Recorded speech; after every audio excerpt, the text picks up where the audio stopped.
My friends, I am in your debt. Think nothing of it. Your wounds are healing well, I trust. Some wounds do not heal.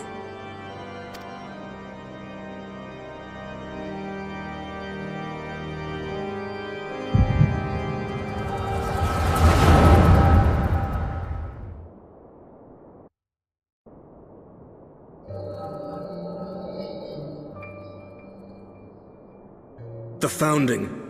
The Scriptures, 1,000 years of lies, all to deceive the common man. Nay, our own brothers and sisters. For the blood of the Knights 12 flows within all our veins.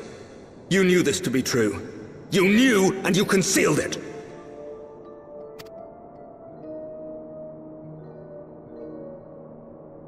I should be interested to hear how you came by this knowledge.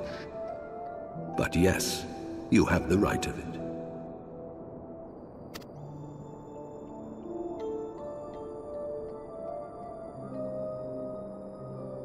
The architects of Ishgard, King Thordan and his Knights 12, entrapped and butchered the great worm, Ratatoskr, that they might partake of her eyes and thereby transcend their mortal limits.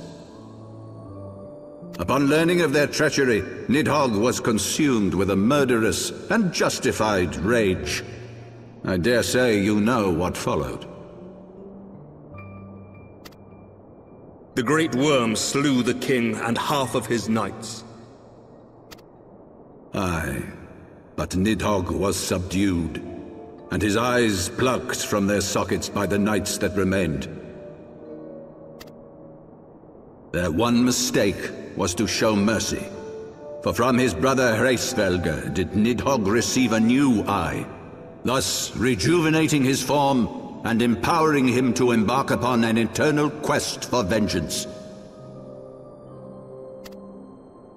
Whilst Thordan's son Haldreth took one of Nidhogg's eyes and learned to wield its power in defense of his people.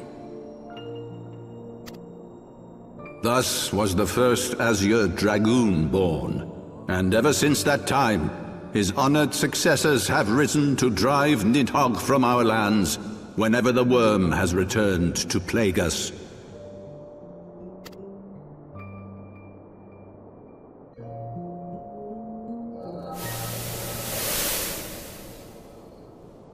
I ask you, my son, will you answer for my sins? Will your son and his son answer for me as well? What do you mean?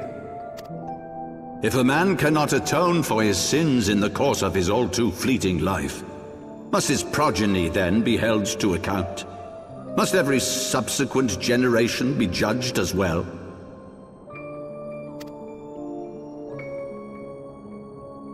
Thordan's betrayal of Ratatoskr was an unconscionable, unforgivable sin. Should we then, as his descendants, meekly surrender ourselves to an eternity of punishment?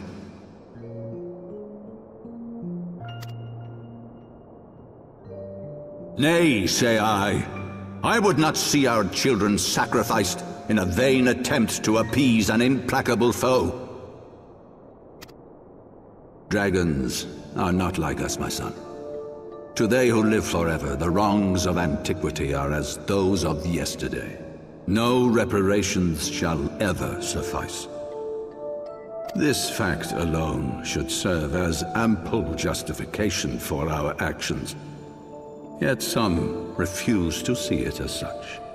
For men like you, who yearn to commit themselves to a nobler cause, a more compelling narrative is required. This is your solution. This is how you protect our people. You have given us a lost cause, a death sentence. With your compelling narrative, you but doom our countrymen to give their lives for a lie. And they do so gladly. Highborn and lowborn alike are proud to serve, to fight and die for their country.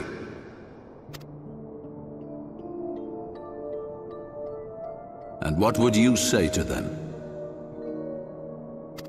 What would you tell the wives who have lost their husbands? The mothers who have lost their sons? That their loved ones died for naught?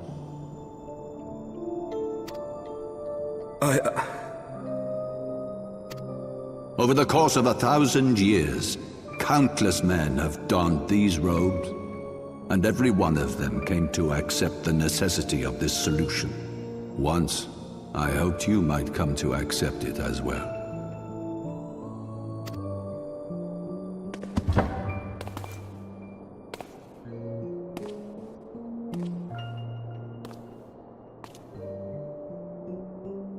Do not despair, my son. Soon I shall free us from the sins of antiquity, and bring about the change you so fervently desire.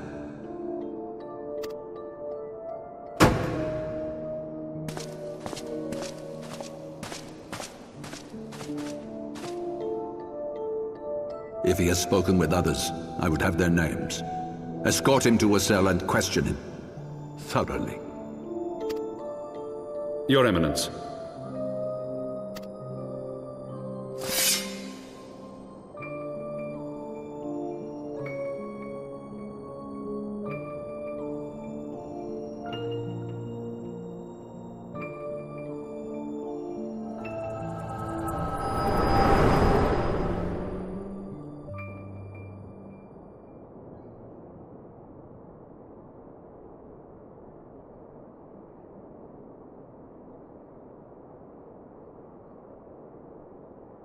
You saw something, did you not?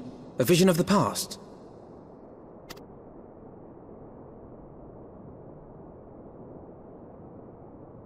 So this is the power of the Echo. Would that it had shown you a finer moment from my past.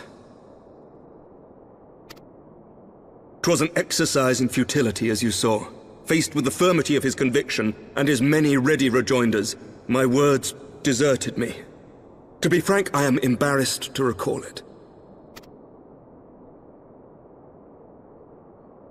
A friend once impressed upon me the importance of differentiating between words, deeds, and beliefs. Were he here, I suspect he would judge your father's conviction to be no more than rank, self-serving delusion. Even so, I cannot help but wonder what manner of change he intends to bring about. I have given some thought to that as well. During the battle within the vault, the Heavensward demonstrated strange and unnatural abilities. Aye, the manner in which Sir Zephyrin struck down Lord Haurchefant was unlike anything I've ever seen before. The spectacle called to mind King Thordan and his Knights 12 as they are depicted in scripture, holy powers and all. Mere fabrications, which have become objects of faith, instilled with the belief of countless devoted souls.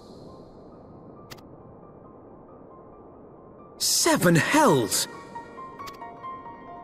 If Lady Iceheart can use her own body as a vessel for summoning, I see no reason why others could not. Are the Heavensward truly so reckless? Unbelievable! As they fled, my father spoke of Azis La. Though I know not what he intends, I fear no good shall come of it.